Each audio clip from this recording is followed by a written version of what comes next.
Voltamos à entrevista sobre Roberto Kautsky e as orquídeas do Espírito Santo, falando com Roberto Kautsky Júnior. Falava sobre esse conhecimento, essa quantidade de informações que foi colecionado, foi anotado, foi, enfim, descrito, catalogado em revistas científicas internacionais. Muita troca de informações com pesquisadores, biólogos, etc., né? Esse material todo, ele se perdeu? O que vocês vão fazer com esse material?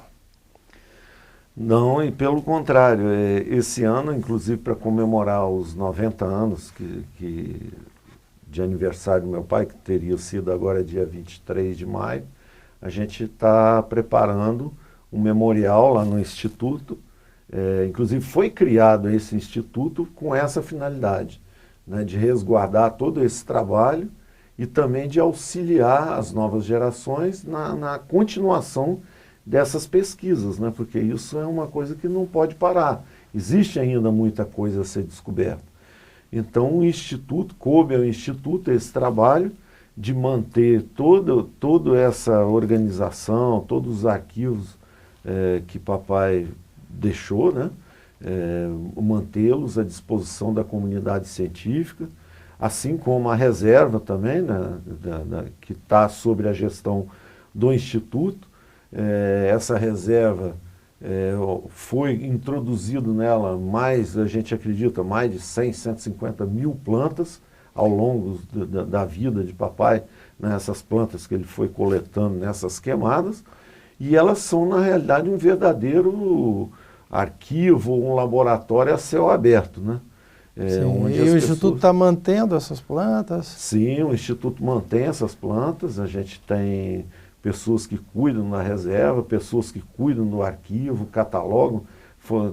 Foi desenvolvido e ainda está em andamento todo um trabalho de digitalização desses documentos, né, para que sejam guardados para a posteridade, né? Isso não pode se perder, porque eu costumo dizer o seguinte, logo depois que papai morreu, que a gente pensava, o que vamos fazer tal com as coisas dele? Eu falei, olha, papai não fez isso para mim, nem para o meu irmão, nem para ninguém da família dele. Foi um trabalho de amor dele pelas orquídeas e para a humanidade. Quer dizer, isso não pode ficar escondido, isso tem que ser divulgado e deve ser continuado por quem realmente entende e interessa em continuar esses trabalhos de pesquisa, né? Então, hoje o papel do Instituto, além de guardar todo esse acervo histórico, é continuar dando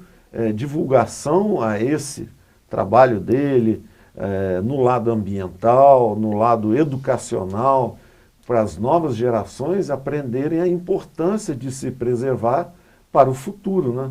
O Instituto incentiva ações de educação ambiental junto a várias escolas, com vários programas educacionais, o Conhecer para Preservar, Reciclando com Cidadania, inclusive um projeto que foi premiado a nível nacional pela ABPET em 2006, se eu não me engano. Quer dizer, ganhamos o primeiro lugar a nível nacional com o projeto. Isso foi uma coisa assim marcante na história do Instituto, né? E a gente deve estar inaugurando esse memorial ainda esse ano, em comemoração aos 90 anos, né, de papai, que ele comemoraria. Vamos falar um pouquinho sobre isso, esses 90 anos. E quem mantém esse instituto? Como que ele é mantido, as instituições que... Hoje, basicamente, o Instituto ele é mantido com recursos advindos da coleta de materiais que vão ser reciclados. Existem convênios com algumas instituições, a própria empresa, a Coroa é uma delas, que doa para o Instituto todo o seu material reciclável, papelão, plástico, enfim, tudo que sobra do processo produtivo é doado para o Instituto, que processa isso, separa, pesa, embala e vende para as empresas recicladoras. Além de outras entidades parceiras, né, bancos, instituições privadas, que também fazem a mesma coisa nesse processo para ajudar o Instituto a ter uma receita que volta novamente para a sociedade e para as escolas, através dos programas de educação ambiental, de replantio de árvores nas margens do Rio Jucu, programas em parceria com o Ministério Público de educação ambiental. Tem um trabalho muito bacana também que o Ministério Público local tem parceria, os apenados ambientais, as pessoas que têm algum, vamos dizer, crime ou algum problema ambiental, eles prestam serviços comunitários sob a orientação do Instituto. Então, são pessoas que são usadas, às vezes, para replantio nas margens do rio, ou trabalhar em algum seminário, alguma coisa assim. Sim. E esse Instituto, as pessoas que querem patrocinar, querem ajudar, parcerias, assim, está aberto a novas parcerias? Ou? Sim, inclusive a gente é uma busca constante, né? Porque na realidade o Instituto ele não tem fins lucrativos próprios.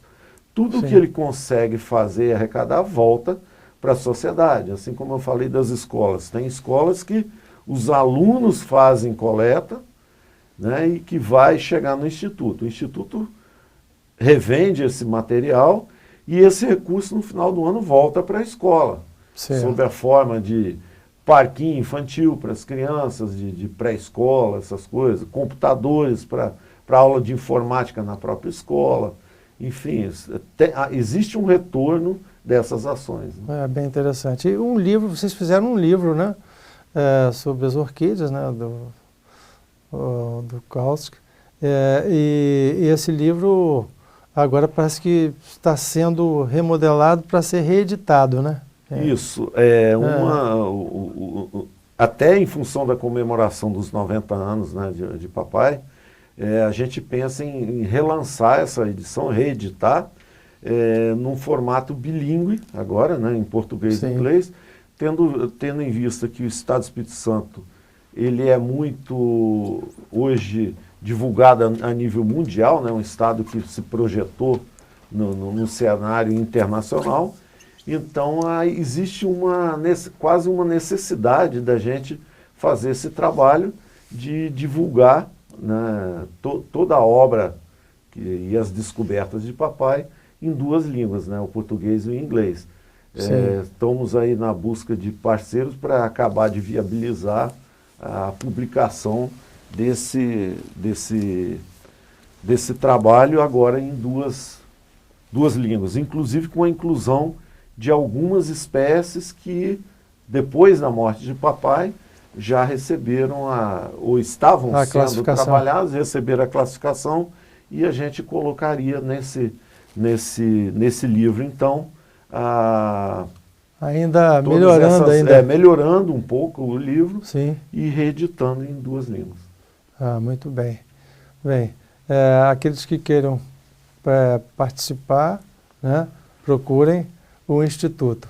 Nós vamos colocar aí o site para comunicação. E bem, vamos agora a um rápido intervalo e voltamos com a entrevista com Antônio de Pádua Gurgel, que é responsável pelo relançamento do livro das orquídeas.